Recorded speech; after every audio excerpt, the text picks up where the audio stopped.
I was never good at crowds, not even the ones filled with family. The town where I grew up was small enough that everyone knew everyone's business, yet I always seemed invisible. People described me as quiet, polite, distant. They weren't wrong.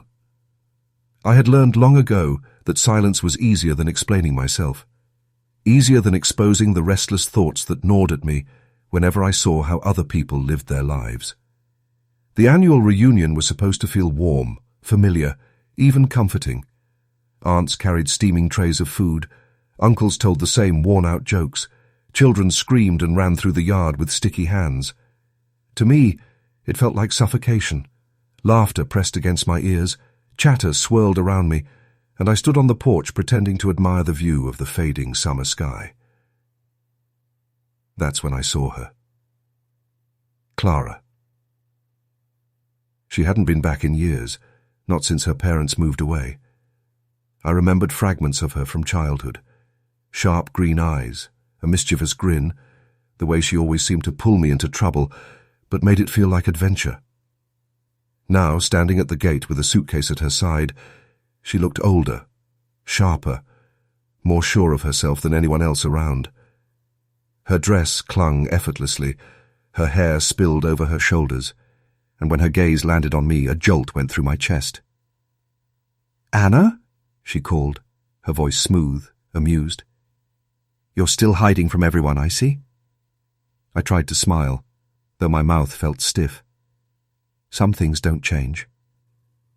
She walked up the path, her heels crunching against the gravel. When she hugged me, the scent of her perfume lingered longer than it should have. I froze, caught between surprise and something I couldn't yet name. She leaned back, studying me, and for a moment I felt stripped bare, as though she could see every secret I had never dared to say aloud. Inside, the reunion carried on in a blur. Plea rushed to greet her. Voices rose in delight, but I stayed close to the wall, watching. Clara moved through the room with a kind of magnetic ease, drawing people in with laughter and stories of the city she now lived in. Everyone adored her. They always had. But every now and then, her eyes flicked back to me, holding for just a second longer than necessary. At dinner, she slid into the empty chair beside mine. "Still don't talk much?" she teased softly, so no one else could hear. "I talk when there's something worth saying," I answered, though my tone betrayed the nervous tremor in me. Her smile deepened, as if my hesitation was something she enjoyed. "I missed this. Us. Us." The word hung heavy in the air, pulling old memories from the shadows. The late nights we used to sneak out during summers, whispering under the stars, daring each other to do reckless things. Back then, I thought it was just childish rebellion. Now, with her shoulder brushing mine, I wasn't so sure. The night stretched on, filled with music, clinking glasses, and tired children falling asleep in corners. I should have left early, but every time I thought about going, Clara found me again.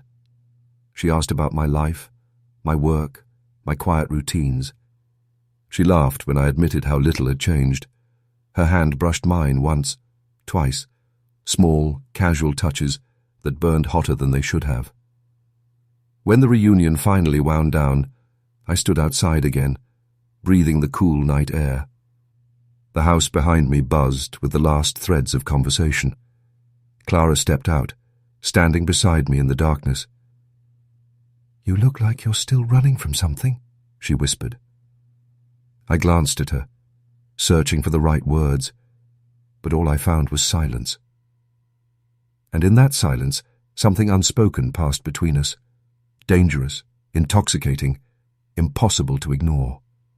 The night after the reunion, I couldn't sleep. The house was quiet, the kind of silence that made every creak of wood sound like a confession.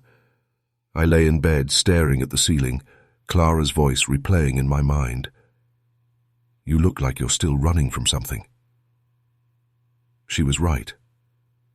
I had been running for years.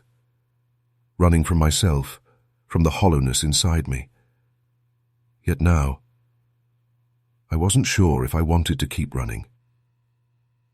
A knock came at my door, soft, deliberate. My heart skipped.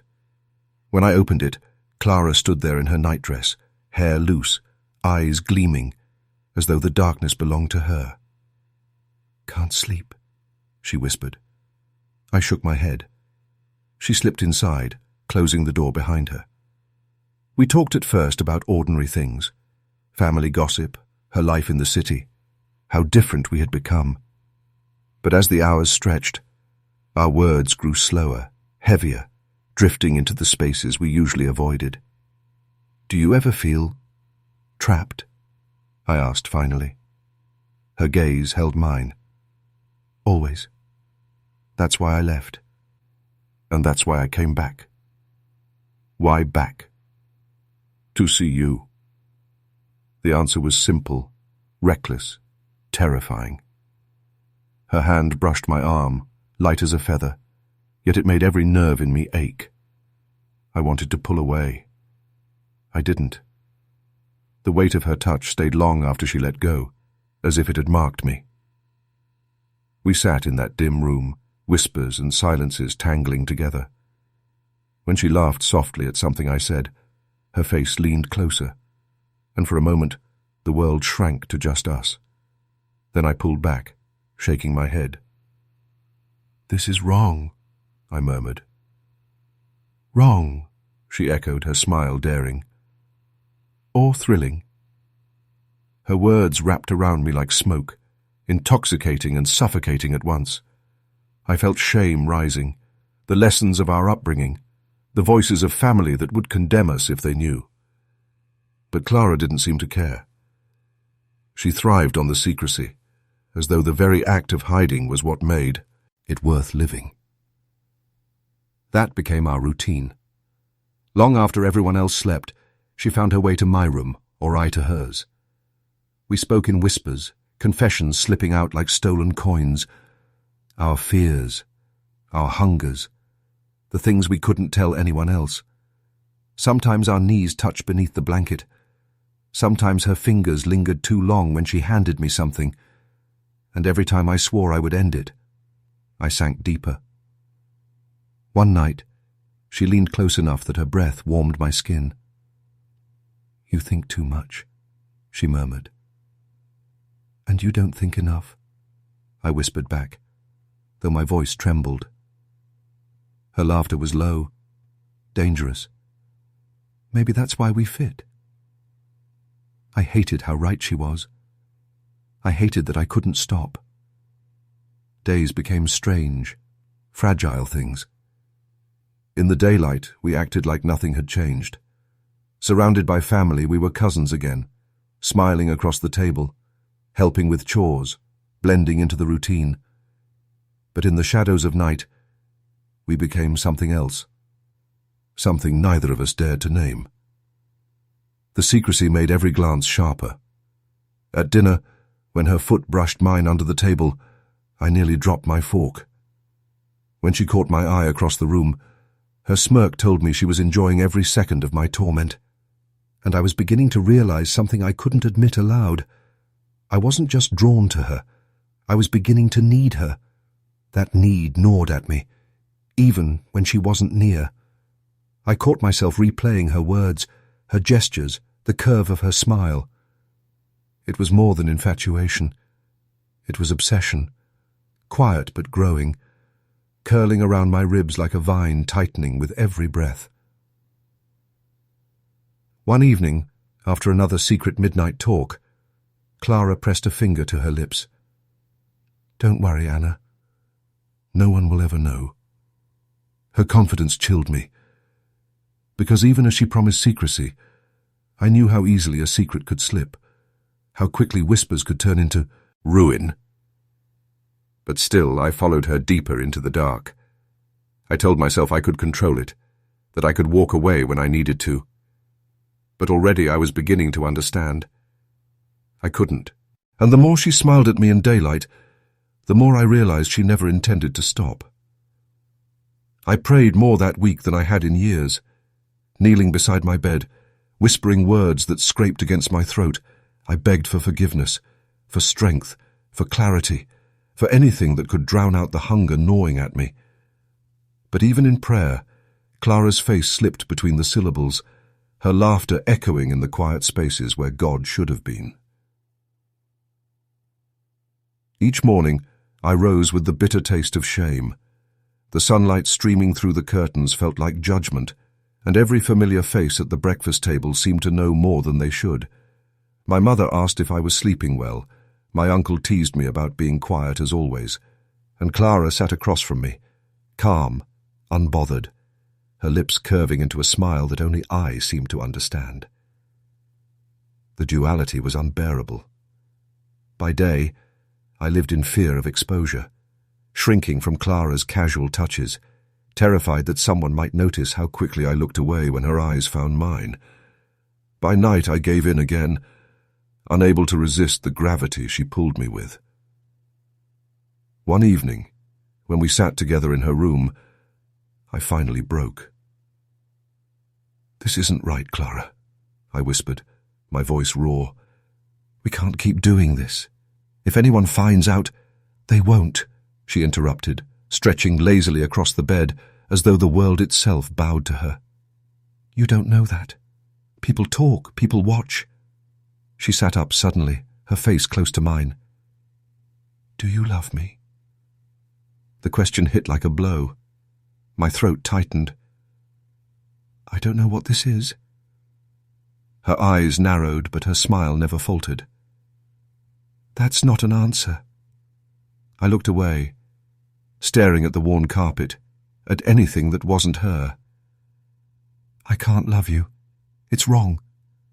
Her laughter was low, sharp. "Wrong according to who?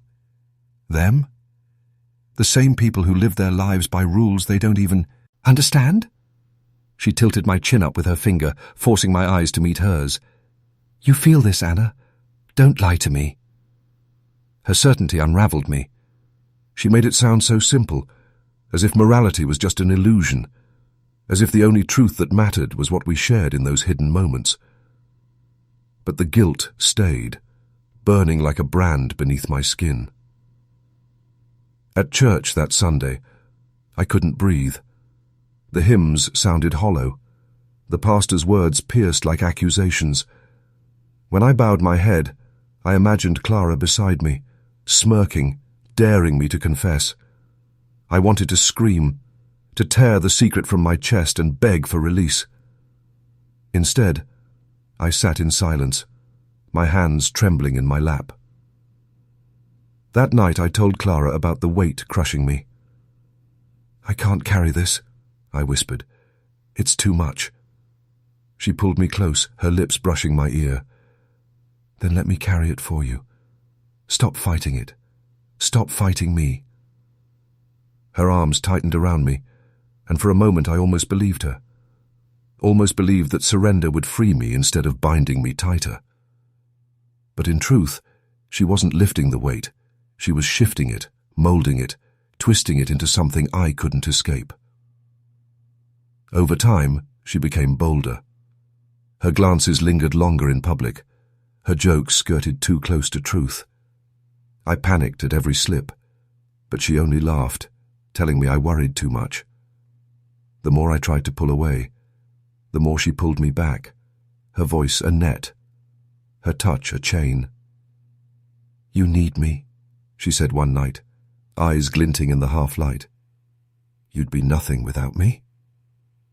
I wanted to deny it, to stand and walk out, but the words stuck in my throat. And deep down, I feared she was right. Clara said it would be safer in her room. The door had a lock, the curtains could be drawn tight, and if anyone asked, she'd say we were just catching up like cousins who hadn't seen each other in years. But the safety she promised was an illusion, and I knew it. Every time I crossed the threshold of her room, my pulse quickened as though I was stepping into fire. Still, I kept coming back. The room became our sanctuary and our prison. Late at night, when the house had settled into silence, Clara would slip inside, or she'd beckon me into hers. The air smelled faintly of her perfume, sweet and sharp, and the walls seemed to close in as our voices sank into whispers. I told myself we were only talking, only sharing what we couldn't say elsewhere, but we both knew that wasn't true. One night I stood at the window, peeking through the gap in the curtain. "What if someone sees us?" I asked, my hands trembling. Clara lay sprawled across the bed, eyes half-lidded, the picture of ease. "Then let them," she said softly, almost daring the world to catch us. I spun around, horrified. "You don't mean that?" She only smiled. "Fear makes it sweeter." That was the difference between us. For me, every whisper, every brush of her hand was soaked in guilt, each moment another step toward damnation. For her, it was a game, a thrill, the forbidden nature of it fueling her fire. It wasn't long before the danger stopped being theoretical. One evening, as the house buzzed with relatives gathered in the living room, Clara pulled me upstairs, laughing under her breath. "They're too busy talking. No one will notice." I hesitated at her door. "Clara, this is—" "Shh." She pressed her finger to my lips, then tugged me inside. Minutes passed in whispers and hushed laughter, her touch trailing dangerously close to discovery. But then, footsteps echoed down the hallway. I froze. My heart hammering. The doorknob rattled once. "Clara? You in there?" It was my aunt's voice. Panic surged through me. I scrambled off the bed, shoving at the sheets, trying to make the room look untouched. Clara, meanwhile, leaned against the door, stifling a grin. "1 second," she called brightly. Then she winked at me, her eyes alive with mischief. I mouthed frantically, "She'll know." But Clara only smoothed her hair, unlocked the door, and opened it a crack. "Yes, Auntie." Her aunt peeked in, smiling. "We're heading out to the porch. Thought you might want to join us." "Maybe later," Clara replied, her tone innocent, playful. "Anna and I are just catching up." The woman's gaze swept briefly over me, then back to Clara. "All right. Don't stay up too late." When the door shut again, my knees nearly gave out. "We can't keep doing this," I whispered, shaking. "I thought she'd walk right in." Clara caught my wrist, pulling me close. "But she didn't. You worry too much." Her lips brushed my ear. "Didn't you feel it? The rush?" I pulled away, anger breaking through my fear. "This isn't a game." "To me, it is." Her smile sharpened. "And you love playing it." The words sank deep, twisting around my ribs. Part of me hated her recklessness, hated the way she courted disaster as though it were a lover. But another part, the part I tried hardest to bury, knew she was right. Because despite the terror, despite the shame, I kept coming back. Still, something in me shifted that night. Watching her laugh at danger, dismiss my panic, I realized she wasn't thinking about consequences. She never would. And sooner or later, her recklessness would destroy us both. But even as that thought took root, her hand found mine again, and against my better judgment, I didn't let go. After that night, the night my aunt nearly caught us, I expected Clara to be more careful. But instead, something changed. It was as if the danger had emboldened her, given her new fuel. For a while, she still sought me out in the dark, but gradually, her visits grew less frequent. Her touches became fleeting, almost careless, as though the secrecy that once thrilled her was beginning to bore her. I noticed the shift in the smallest of ways, the way her eyes wandered at family gatherings, the way her laughter spilled too easily for others, louder, brighter than the hushed tones she saved for me. And then there were the silences, those yawning gaps between our conversations that stretched longer each day, until I began to wonder if I'd imagined everything we had shared. One evening, I found her outside on the porch, leaning close to another woman who had come to visit. Clara's body angled toward her, her hand brushing the woman's arm in a gesture too familiar, too intimate. My chest tightened, a slow, suffocating burn rising in me. When she caught me watching, she only smiled, a smile that carried no apology. That night, I lay awake staring at the ceiling, my mind replaying every detail of that moment. The way Clara leaned in, the softness in her voice. Each replay cut deeper. Sleep never came. Instead, I listened to the wind scrape against the window, the sound like whispers conspiring against me. By morning, the whispers followed me. At breakfast, when Clara laughed at something someone said, I swore she was laughing at me. When she disappeared for an hour, I imagined her with the other woman. Every glance, every absence, became proof of betrayal. I tried to confront her once, pulling her aside in the hallway. "You've been distant," I murmured, struggling to keep my voice steady. Clara tilted her head, her eyes glittering with amusement. "Have I? Or are you just MacGyning things again?" The word again stung, sharp as glass. "You don't understand," I whispered, desperate. "If anyone finds out, if you say anything—" She pressed a finger to my lips. "Relax, Anna. I would never expose us. But you can't expect me to hide in shadows forever. Maybe I like a little light." Her casual tone shredded me. To her, this was still a game. To me, it was life or death. The days blurred into restless nights. I stopped eating properly, stopped speaking much to anyone else. My world shrank to the sound of her laughter in another room, the flicker of her smile aimed at someone else. I felt myself unraveling, thread by thread, and no matter how I tried to hold it together, jealousy ate through the seams. One night, unable to stand the silence, I crept to her door. I pressed my ear against the wood, straining for any sound, half expecting to hear another voice inside. The silence mocked me, leaving me shaking, hollow. When she finally appeared behind me, her voice was low, mocking. "Spying now? You've really lost it." My face burned with shame. You just can't stand that you don't own me." Her smile was cruel this time, sharper than I'd ever seen.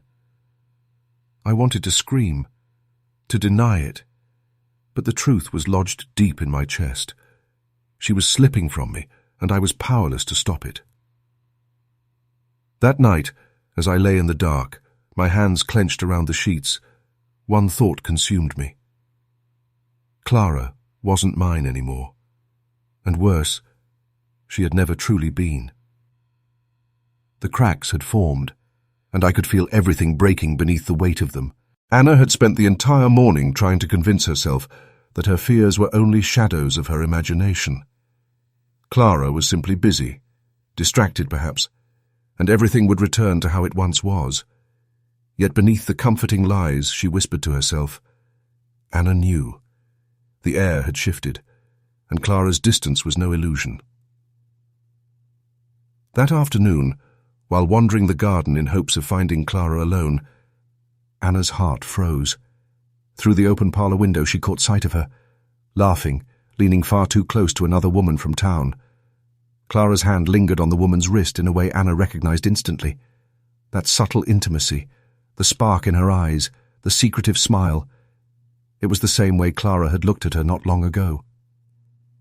The scene struck like a blade twisting inside Anna's chest. Her breath caught, and she pressed herself against the stone wall outside, trying to remain unseen. Clara's laughter carried out, soft and silvery, and with each note, Anna felt herself unravel further. When Clara finally emerged, flushed and glowing, Anna confronted her before she could pass. "Who was she?" Anna demanded, voice trembling despite her effort to remain steady. Clara tilted her head, amusement flickering across her face. "Just someone interesting." Why? You look like you've seen a ghost. Anna's throat tightened. I saw the way you touched her, the way you looked at her. Don't lie to me. For a heartbeat, silence hung heavy between them. Then Clara shrugged, lips curling into a careless smile. And what if I did? Did you think you were the only one? The words slammed into Anna like a storm. She felt dizzy, as though the ground had given way beneath her. But you told me I mattered. That we what? Clara cut in, her tone sharp now. Anna, you're sweet, but don't twist this into something it never was. It was fun. That's all. Don't you dare start clinging to me as though I owe you more. The cruelty of her words seared Anna's heart. She stared at Clara, unable to reconcile the woman she had adored with the stranger standing before her. All those stolen nights, the whispered promises, the trembling kisses, they crumbled into ash with every syllable. You used me, Anna whispered, tears welling in her eyes. Clara's smile turned cold, almost mocking. I gave you what you wanted, didn't I? You should be grateful. Most people never taste something so forbidden, so alive. You got your thrill. Now let it go. Anna staggered back, her breath shallow. Shame and rage clashed violently inside her. The weight of sin she had carried, the prayers she had whispered for forgiveness, the guilt that haunted her every night, it all felt meaningless now, a sacrifice made for someone who laughed in her face. She broke then, tears streaming unchecked, her sobs raw and unrestrained. Clara only watched, unshaken, arms crossed as if Anna's collapse were little more than a child's tantrum. Something dark unfurled inside Anna. Through the haze of heartbreak, a new sensation rooted itself. Rage, sharp and consuming. Clara's betrayal had not only shattered her heart, it had humiliated her, reduced her to something disposable. And that, Anna realized, she could not bear. I gave you everything, Anna choked out between sobs. I risked my soul for you, and you throw me aside like I'm nothing? Clara's gaze was cool, detached. That's enough, Anna. Don't make a scene. You'll only regret it. But Anna's grief twisted into something more dangerous than despair. A seed of fury had been planted, and with it came a need she could not silence, a need for control, for retribution, for something that would make Clara feel even a fraction of the torment burning through her. When Clara walked away, leaving her trembling in the garden, Anna sank to her knees. Her cries turned into whispers, dark vows spoken to no one but herself. If Clara thought she could discard her so easily, she was mistaken. Anna's love had been absolute, but scorned love could become something far more powerful and far more terrifying. As twilight fell, Anna wiped her tears and rose. Her heart no longer beat with longing, but with determination. Clara had betrayed her. And betrayal, Anna knew, demanded a price. The path forward was no longer about love. It was about control. The silence after Clara's words lingered like a ghost in Anna's mind. Never serious. Those two words carved themselves into her chest, repeating in the quiet of her room, in the pauses between prayers, in the hollow hours of night. Clara had dismissed her as though she were a passing indulgence, no more meaningful than a glass of wine drained and abandoned. For days, Anna scarcely left her room. She told her parents she was unwell, retreating behind drawn curtains, the daylight too harsh against her grief. The mirror became her enemy, each glance reminding her of the face Clara had kissed, the body Clara had touched, the soul Clara had used and discarded. At night, when the world was asleep, she lay awake with visions that tormented her. Clara's laughter with another woman, Clara's touch roaming elsewhere, Clara's lips whispering the same lies she once whispered to her. Sleep, when it came, was not a comfort but a trap. She dreamed of Clara standing in the church pews, hand in hand with another woman, while the congregation turned to stare at Anna with condemnation in their eyes. In these dreams, Clara would smile, wicked and knowing, as if she enjoyed Anna's ruin. Anna would wake in a sweat, heart pounding, her body trembling with rage she could not name. The secrecy that once thrilled her had turned into shackles, tightening around her ribs with every breath. She could no longer eat without nausea, no longer pray without choking on guilt. But worst of all, she could no longer imagine a future. What if Clara told someone? What if whispers began to circle? One word in the wrong ear, and her reputation, her family's honor, her very place in the world, gone. Clara had the power to unmake her. That knowledge became a thorn lodged in Anna's mind, pressing deeper each day. She tried to distract herself with scripture, with household duties, with long walks meant to clear her head. But every path circled back to Clara. Every verse seemed to mock her with its words of sin and betrayal. Every step echoed with Clara's laughter. Her inner voice grew darker, sharper. It no longer spoke of love or longing or even heartbreak. It whispered of humiliation. It told her Clara enjoyed making her suffer. It told her she had been nothing more than a plaything, a secret to be tossed aside once it lost its novelty. That voice grew louder each night, whispering cruel truths, until Anna could barely breathe. She began to imagine conversations that never happened. Clara's face twisted into cruelty, mocking her, exposing her. The thought of townspeople whispering behind their hands, of her parents lowering their heads in shame, filled Anna with terror. The shame would consume her whole. And so the voice changed again. It no longer whispered only despair. It began to suggest answers.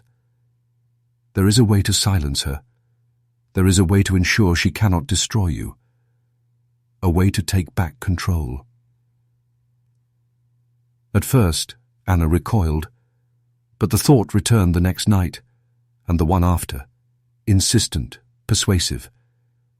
She would walk by the river and imagine pushing Clara into its depths. She would handle the kitchen knife and feel its weight linger in her hand too long.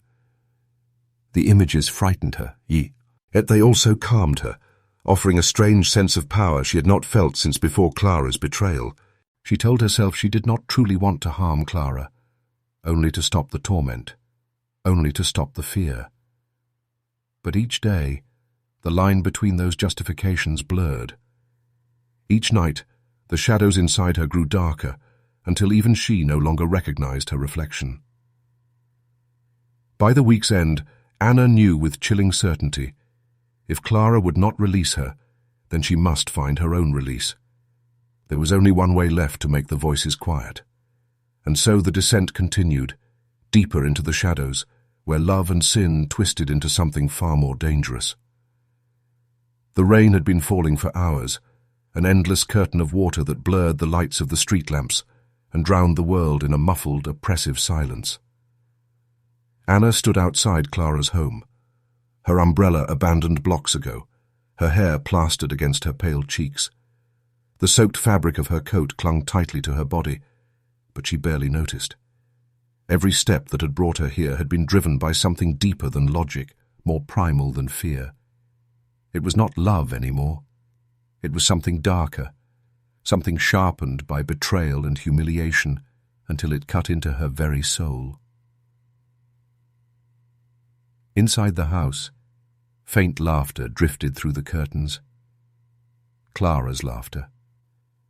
Anna froze on the porch, her fist hovering before the door, her breath catching in her throat. That sound once made her feel alive, but now it was a blade twisting in her chest. She thought of the nights they had stolen together, the whispered promises, the heat of Clara's lips on hers. All of it, discarded, mocked, replaced. Clara had moved on with the ease of someone tossing aside a broken trinket. Anna could not. She knocked. Hard. The laughter cut off. A moment later the door creaked open, revealing Clara in a silk robe, her hair tousled, her expression first surprised, then irritated. "Anna?" Clara's voice carried both disbelief and annoyance. "What are you doing here? It's nearly midnight."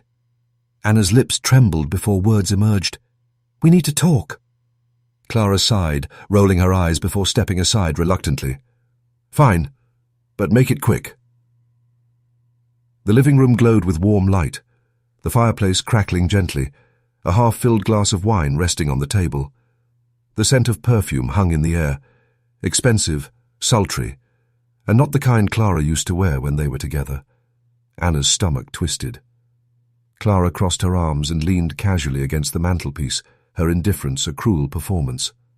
"Well, what's so important that you had to come storming over here in the middle of the night like some lunatic?" Anna's eyes burned with unshed tears. "You promised me. You said I mattered, that what we had was real." Clara let out a sharp laugh, bitter and dismissive. "Real? Anna, it was fun, exciting, but serious.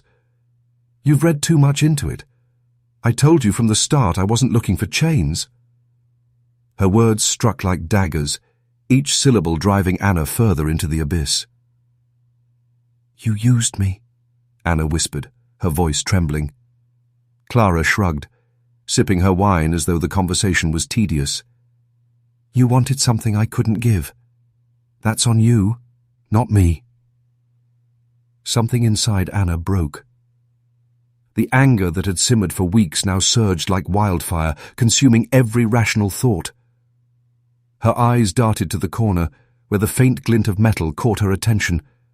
A decorative knife, part of a display on the sideboard. Her hand moved before her mind could stop it, fingers curling around the cold handle as if fate itself demanded it.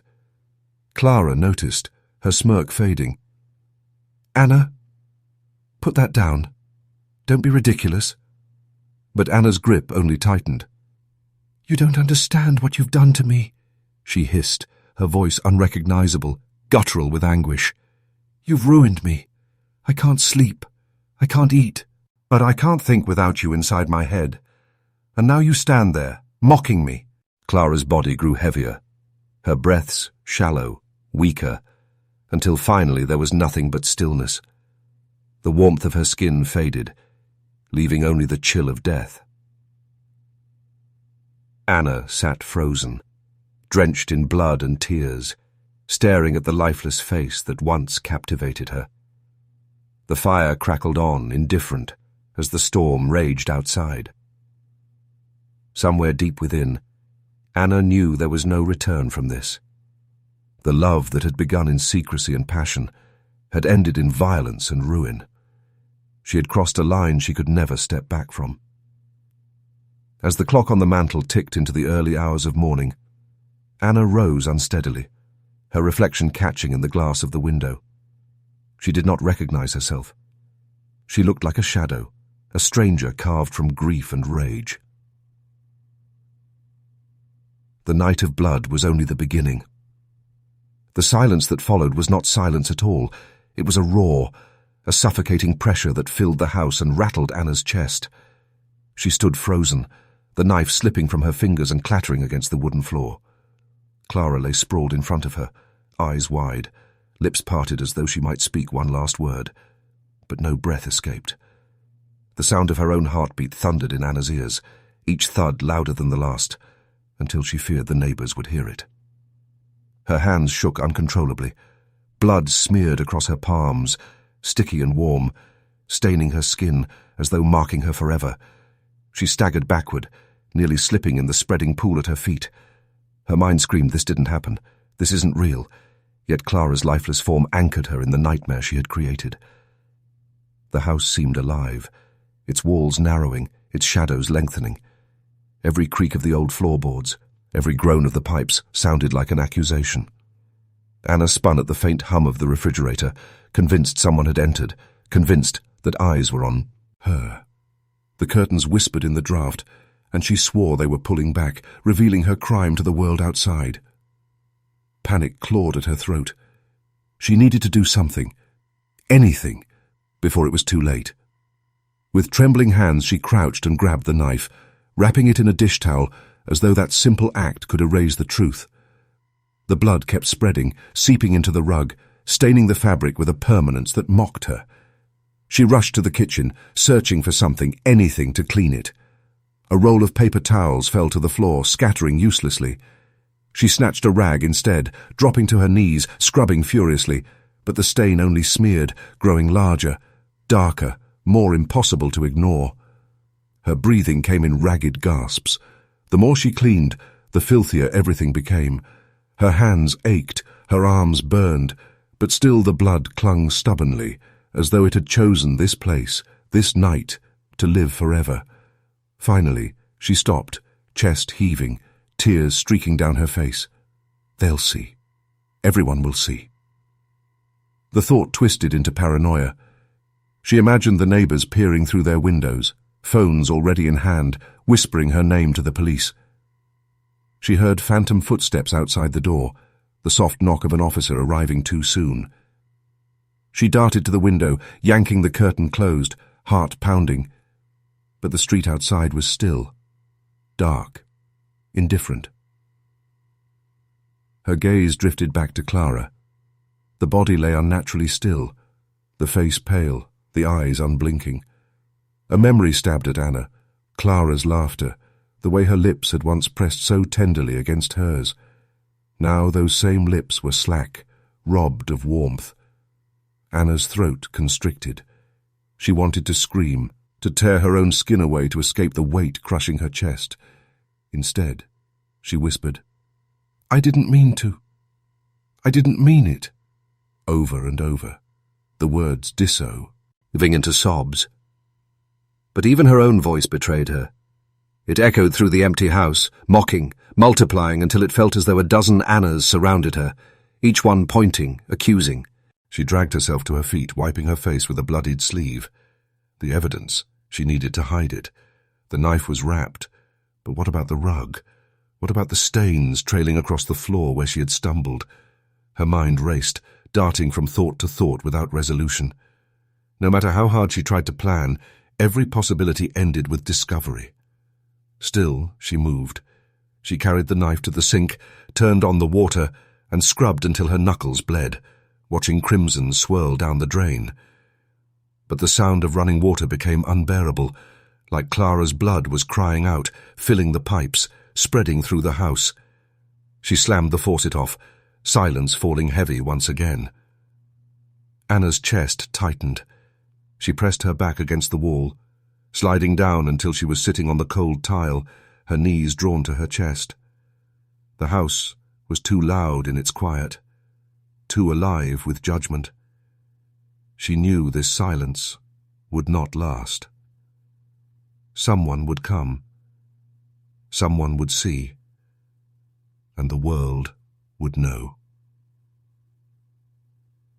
The days after Clara's death blurred into one another, yet each hour seemed sharper, heavier, more suffocating than the last.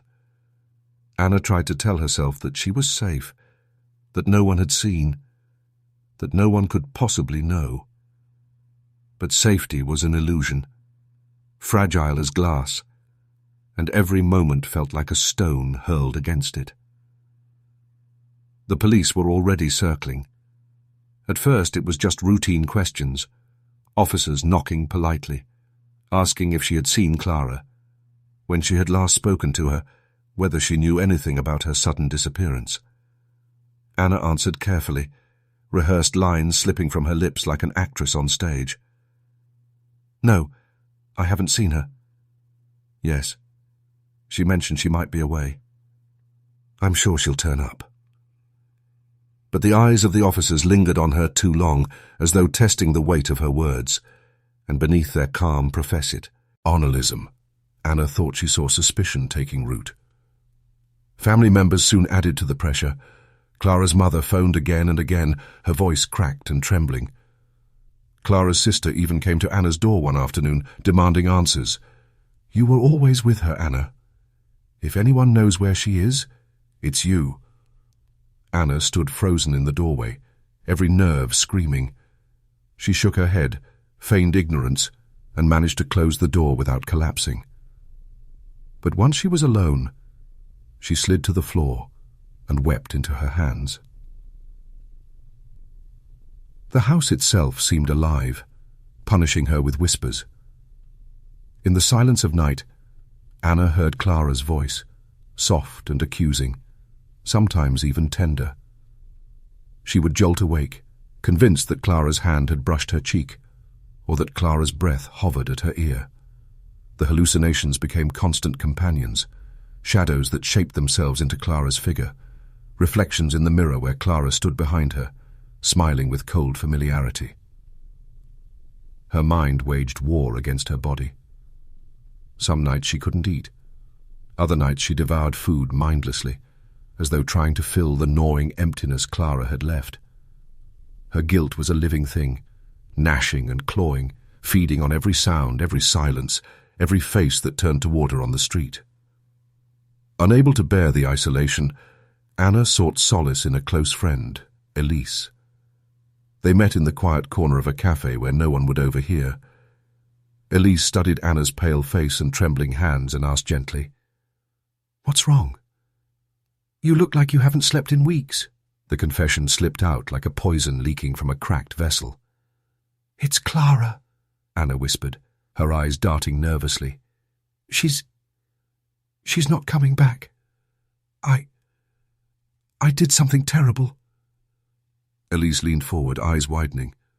"Anna, what are you saying?" But as quickly as the words had come, Anna recoiled. The enormity of them hung in the air, too dangerous, too final. She shook her head violently. "No, forget it. I don't know what I'm saying. I'm just tired, that's all. Please, please forget." Elise tried to press, but Anna withdrew into silence. She stirred her coffee with trembling hands, refusing to meet her friend's gaze. Elise left unsettled, suspicion glinting in her eyes, but said nothing. Back home, Anna collapsed onto her bed, heart pounding with fresh terror. She had confessed, at least in fragments. The words had escaped her lips, and once spoken, they could never be unsaid. Elise now carried a piece of her truth, and Anna feared it would only be a matter of time before that piece grew into something dangerous. The world was closing in. The police, the family, the whispers in her head, the accidental confession. It was all converging, drawing tighter and tighter around her. Each breath was harder to take, as though the air itself were heavy with accusation. And somewhere, deep within the shadows of her fractured mind, Anna realized there was no outrunning the truth. It followed her like a ghost, invisible yet crushing. Soon, the silence would break. The knock on Anna's door came at dawn, not with the courtesy of neighbors, but with the iron certainty of authority. Red and blue lights washed across her window, dancing like accusatory flames on the pale walls. She already knew who it was. She had known from the moment she saw detectives studying her every twitch, every falter in her voice. Still, when the officers stepped inside, their boots heavy against her floorboards, her body went rigid. The handcuffs were cold. They bit into her wrists with an almost merciful finality, as if saying, "It's over. You don't have to pretend anymore." She wanted to scream Clara's name, to beg for some explanation, some reversal of fate. Instead, she kept silent, her lips trembling, her eyes fixed on the floor as the world outside blurred into sirens and murmurs. Forensic evidence had cornered her. A trace of her blood mixed with Clara's on the kitchen tiles. An affair. Fingerprint on the knife she swore she never touched.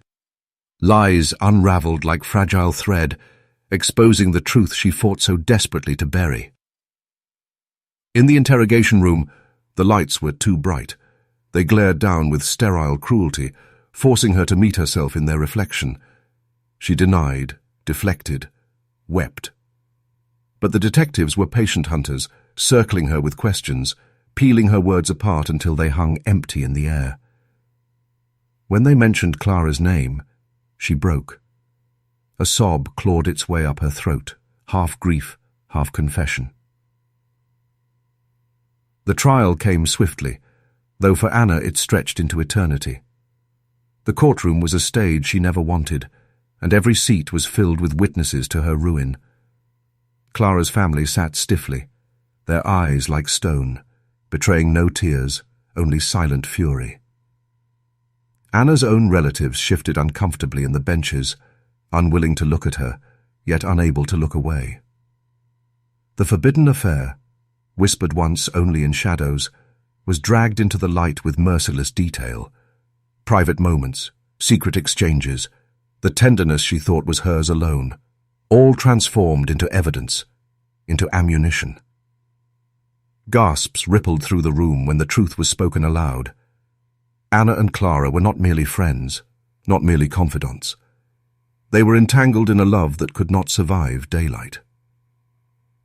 Shame wrapped around Anna tighter than chains. Every glance from the jury felt like a blade, every word from the prosecutor like salt poured into wounds.